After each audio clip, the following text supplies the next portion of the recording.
night. Come, Romeo, come thou day and night, for thou wilt lie upon the wings of night, whiter than new snow upon a raven's back. Come, gentle knight, come, loving, black-browed knight, give me my Romeo. And when he shall die, take him and cut him out in little stars, and he shall make the face of heaven so fine that all the world will be in love with night and pay no worship to the garish sun. Well, Sarah, that was a very good reading. The best we've had so far. Wouldn't you say so, Mary? Absolutely the best we've had so far. It's just that, Sarah, you are reading for the part of Juliet, aren't you? Yes, I am. Why? Well, Juliet was a 14-year-old girl. Am I too old then? I can grow my hair out to hide my age. You'll have to grow it out long and fast. And a virgin. Oh! Yes, oh. But you can't cut me out just because I'm pregnant, Kate. You can't. Oh, come on now, girl. It's going to look pretty damn funny with Romeo in the garden begging for a little kiss, when you've obviously had a little more than that.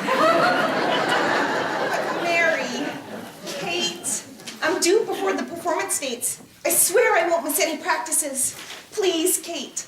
Please, Mary. I've seen Shakespeare in Love 6 times. I've got to have this part.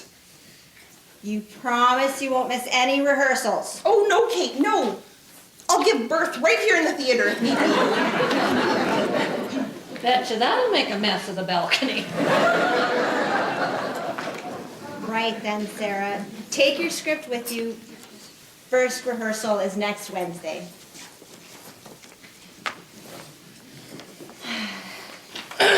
All right, who's next?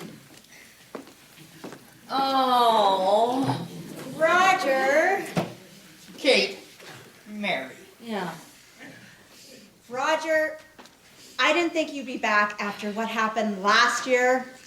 A small misfortune. It could have happened to anyone. Small? Small? You took a real sword onto the stage for the battle scene in Macbeth.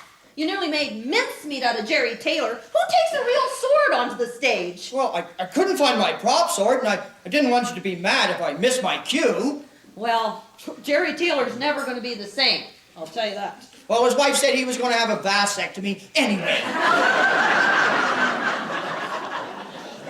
All right, what part are you reading for? Romeo Montague. You want to be Romeo? Yes, I do. Oh, Roger, you're older than my dad. And I'm pretty damn sure you're older than my granddad. Age shouldn't matter in the subjects of love. oh, he sounds like a Viagra advertisement. All right, let's hear what you got. I shall be reading from Act 1, Scene 1, line 169. Alas, that love, whose view is muffled still, could without eyes see pathways to his willing. Will! Pathways to his will. Oh, yes, quite. Yes. Oh me, what fray was here? Tell me not, for I have heard it all. Here's much to do about hate and more about love. Why then, oh brawling love, oh loving hate! Oh my God. Thus, I have lost myself. I am not here. He is not Romeo. He's some other whore. But where? He's some other where?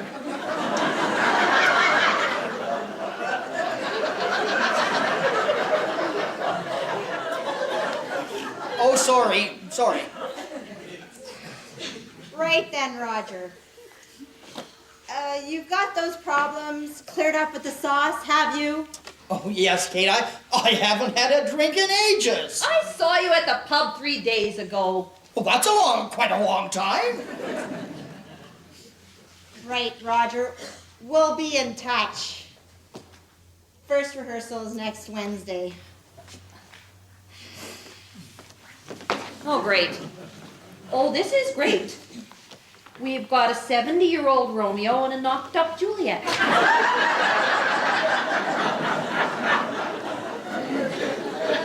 We're gonna be in the papers for sure. Maybe even a spot on the TV. Oh, come on, Mary. We're just a small community theater. We'll take what we can get. For most of these people, we're just a breath of fresh air in their everyday lives. We're not here to compete with London. Well, yeah, but I'd like to do more than compete with Jerry Springer. Come on, that's what makes it fun. Okay. All right, who's next? I am next. Let me through, I say. Why, Mrs. Best, you come to audition? Audition? For this quackery? You must be joking. You're lucky I even put my foot in the door of this decrepit old dungeon. Yes, very lucky indeed. I'm afraid I haven't seen you since your husband's funeral. Yes. How are you getting along? Oh, fine. It's been difficult without dear old Henry, you know. Harry. Whatever. It's been difficult without dear old Harry around, you know, to pay the bills and such, but we're moving ahead and getting on with life. I'm sure you are. Your husband was a great benefactor to our theater, Mrs. Best. He'll long be remembered as the man who kept the Lazurus going over all these years. Mm-hmm. Yes, and that brings me to the subject of my visit. I'm closing down the Lazurus. What? Yes, shutting it down. It's time this old rat trap started earning some money. But your husband leases this property at a cut rate. Yes, the lease. It's due in 60 days' time. Then you and your little band of wannabe actors can pack your bags and find some other hovel to call home. Oh, but Mrs. Best, this isn't fair. No, my dear, it's about money. And money never is fair, is it? I mean, was it fair that dear old Herbert... Harry. Whatever. Was it fair that dear old Harry told me he had all that money in the bank before we were married, and then it turned out it wasn't true? Is it fair that his life insurance won't even cover the cost of my furs and new Ferrari? But what's to happen to the Lazurus? Ripped down. Oh, no. Demolished. Sold to contractors who will put up a new set of condominiums. Condos? Yes. 60 days, ladies. 60 days and you're out. Oh, that money-hungry snake. Her husband is barely cold in the ground, and she's forgotten him like yesterday's newspaper. I knew Harry wasn't thinking with his head when he took up with her. Well, she's the town bicycle, that's for sure, but we won't be changing that. What we have to do is figure out a way of what's going to happen to Lazurus in 60 days' time. Well, what are we to do? Pick up Jenny and head over to my house. We'll have to put our heads together and come up with a solution to this mess. I'm sorry, everyone. Auditions will have to continue tomorrow night. Say, isn't it Thursday night? Yes? Why? Well, isn't it your house's turn to host the men's auxiliary meeting? Well, the men's auxiliary will just have to make room for us. I wonder how far along they are. Probably just getting into their first round of business, I imagine. Our first order of business to begin this meeting of the men's auxiliary, 4 pints of Guinness. All those in favor? Aye. All opposed? Good. Motion carried. I, Ian Dale, do hereby call the meeting of the men's auxiliary to order. Nothing like a good pint at the end of a hard day. Or after work. Or a quick one at lunch. Or at brekkie. At breakfast? Yeah, the first meal of the day. You gotta remember he doesn't get up till 2. Very funny, Dave. It's just I'm not an early riser like you employed folks, that's all. Are you on the dole again, Will? I prefer to think of it as being an artist for the government. An artist for the government? He draws bogey.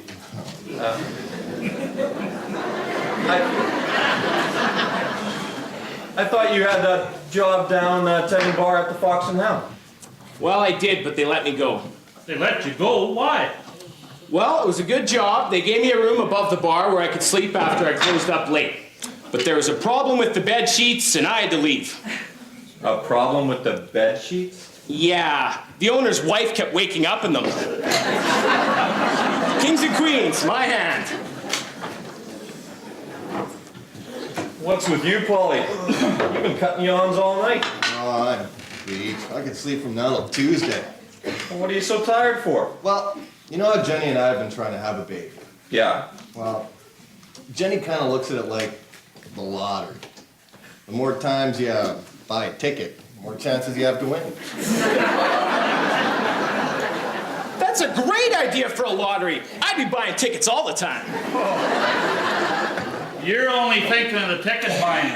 If you win, you're stuck with that little beggar prize for the next 18 years.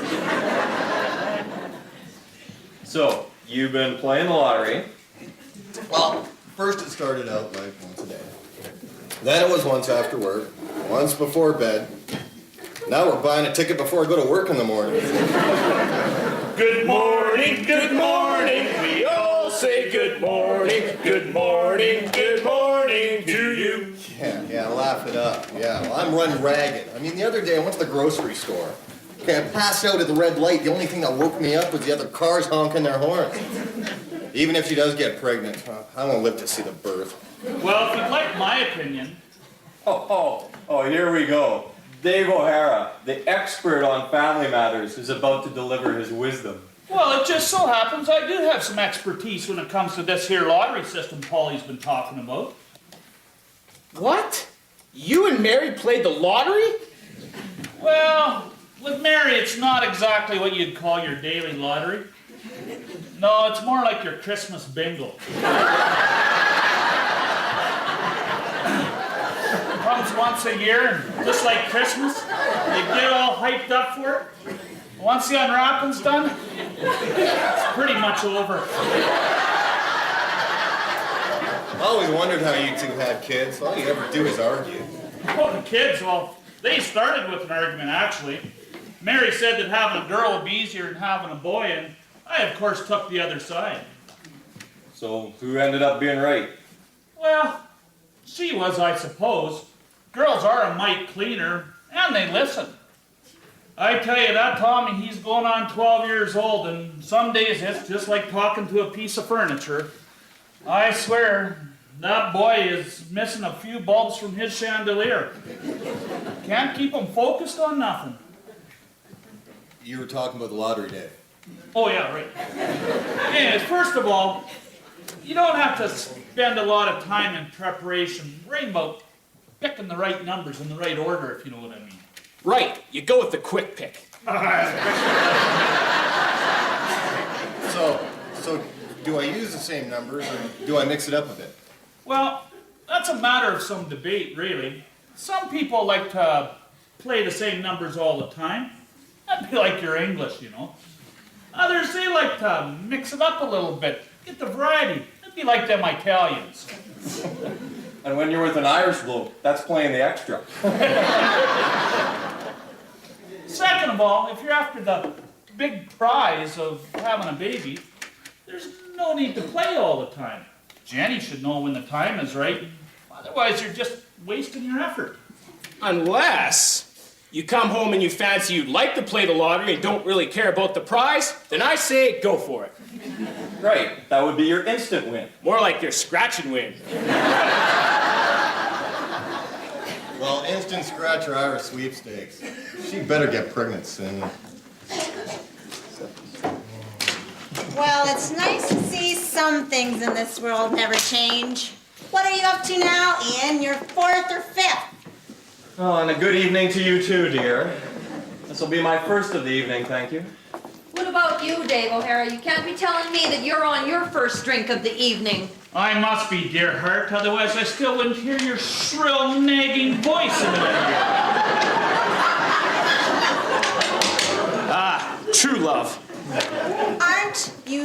gentlemen wondering why we're home so early on auditions night?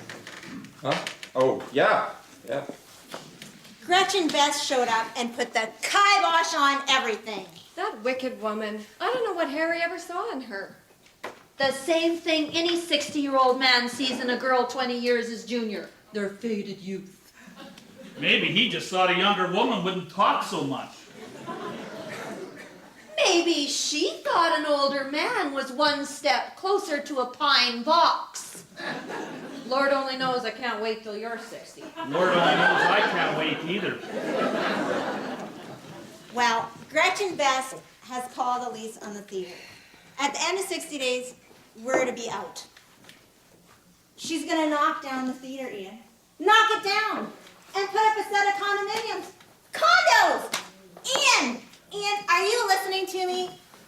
Have you heard a word I said? Yes. Gretchen Best got knocked down by the theater. And it was by someone wearing a condom.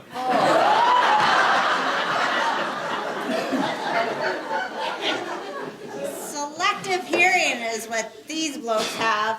All they hear is supper, beer, come to bed. And some of us don't hear that enough.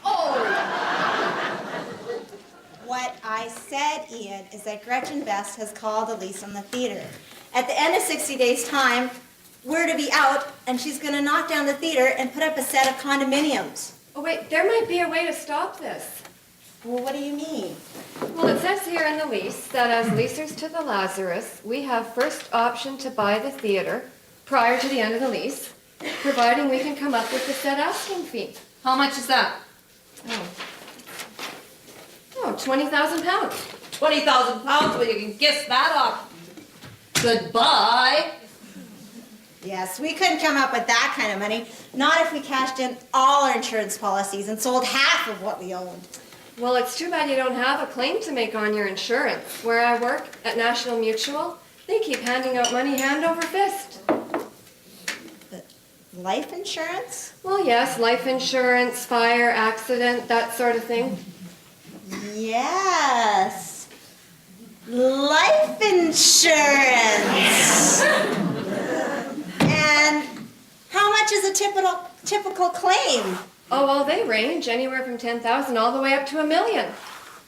Why do I feel I'm being fitted for a coffin?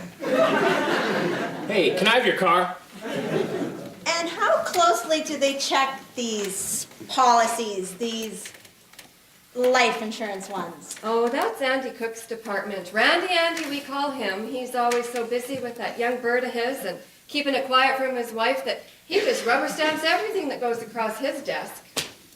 So, if we were to get a policy on someone, and that someone were to be recorded as deceased, we'd be getting a check in the mail, no questions asked? Oh, probably.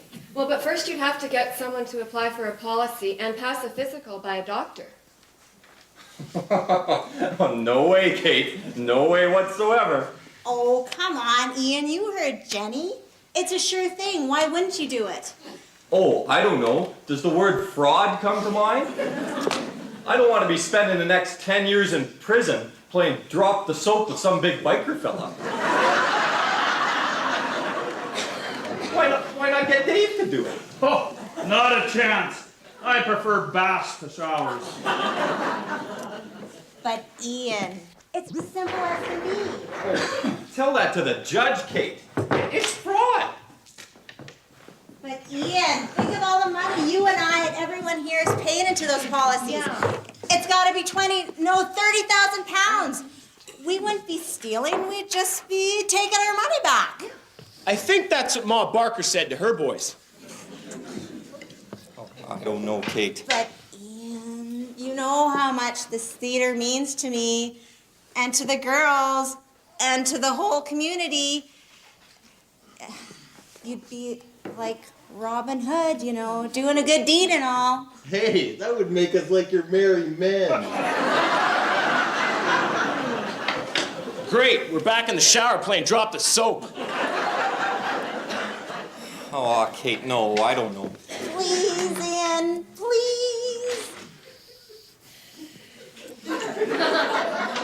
All right. Yes.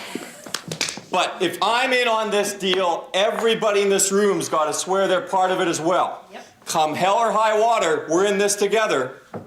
Now hold on a darn minute here. Why should I be risking jail for the sake of some old community theater? Because if I'm not at the theater, I'm at home with you for 4 more months of the year. I'm in. Yeah. Now see here, I can see all of you making this jailhouse pact. You're married to each other, aren't you? But what tie do I have to these shenanigans? Head props person for the drama. £4 an hour. I get to help actresses with their costumes? And I want £5 an hour. Done.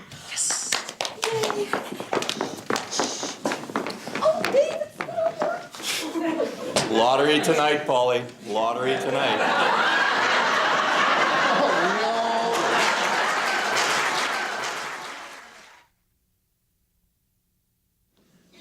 Well, come on. Come on, we don't have all day. Could you hurry up? What's taking you so long?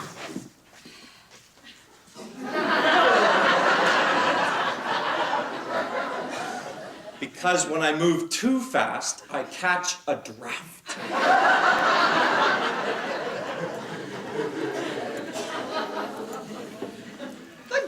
Good day all.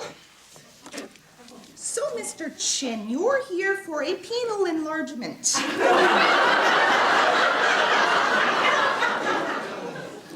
Not that I'm aware of. Oh, I am sorry. So sorry. You're here for an insurance physical, Mr. Church. John Paul Church. Your mother must have been very religious, named you after the Pope and all. No, she was a Beatles fan. You should meet my brothers, George and Ringo. Right, Mr. Church. Up on the table with you.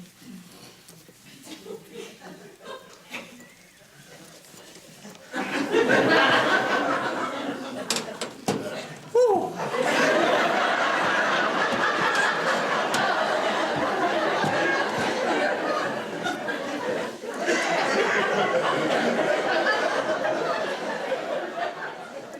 Now then, let's take a listen to your heart. Deep breath in and out. And in. Sounding very fit. Part of a 20-year-old, I should imagine. Too bad it's in the body of a 60-year-old. Getting a good deal of exercise, are we? Oh, yes, doctor. Several walks a day. Mostly between the fridge and the couch. Now then, let's test your pressure.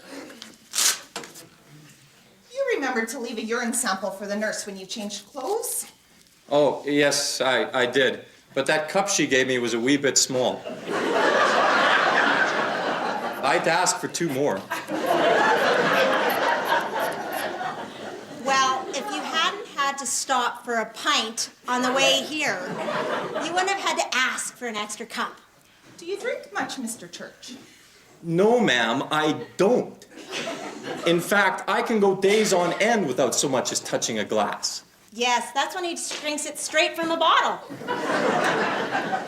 Any health troubles? Anything been giving you trouble? Well, lately I've had this great pain in the neck. Well, your pressure's fine. A wee bit on the high side, but well within normal range. For a married man. Will you stop complaining about your health? You need to get a clear examination so we get the policy. Don't you? We need it. Don't you want to get a good one? Well, then you stop nagging for a while. Honestly, I don't know why you came along in the first place. To make sure you don't back out. You're our only hope of saving the Lazurus. Even your mates recognize that. Sending over that good luck gift and all. That was very thoughtful. Good luck gift. Do you know what it was? Soap on a rope, that's what it is.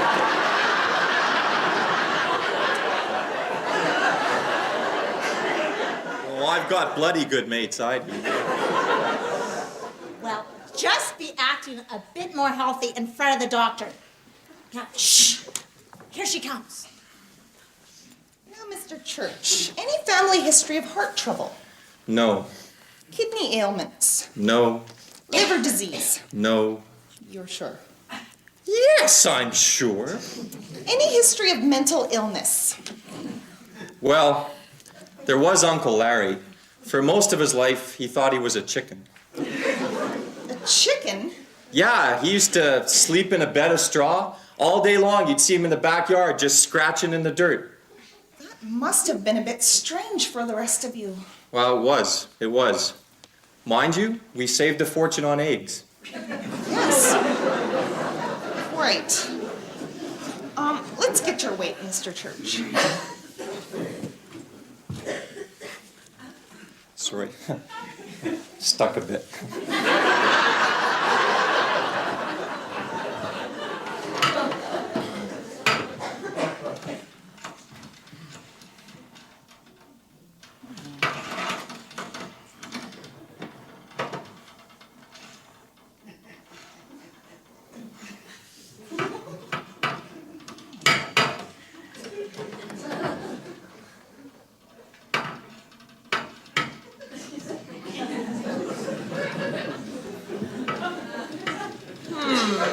Not bad. Perhaps a few pounds overweight for a man of your height, but not bad.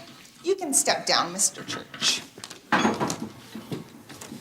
Well, all in all, you seem to be in outstanding shape for a 40-year-old. I'm 35. Yes, quite. Well, Mrs. Church, I'm afraid I'm going to have to ask you to leave the room now. We have one last test to perform in your husband's physical. One last test? You're doing this for the theater. And for me. I love you.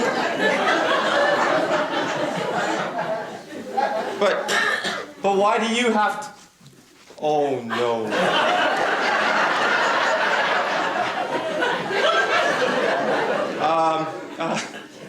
What you got there?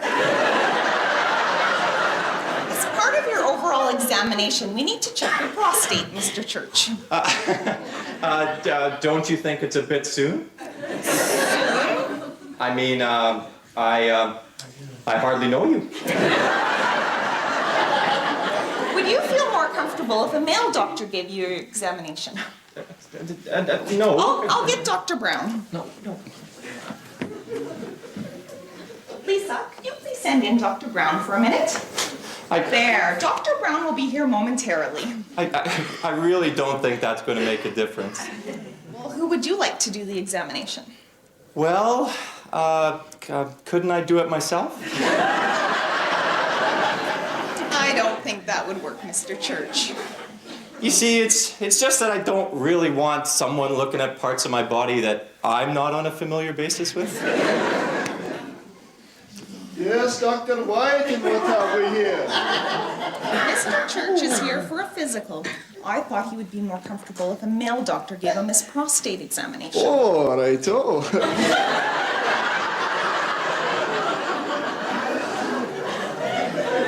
God, you think they're going after cookies in a cookie jar?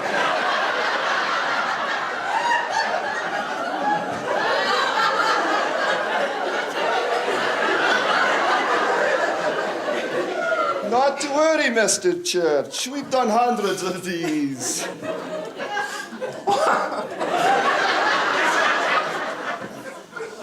I feel like a long-tailed cat in a room full of rocking chairs. Mr. Church, you must have this examination. Without it, you cannot pass your physical. And without that, you will not be eligible for your insurance. Oh, all right. But that woman owes me big time. Now, whom would you like to do your examination? Let's see your hands. Hands? Just show them. Oh, God. You do it. Your hands are smaller.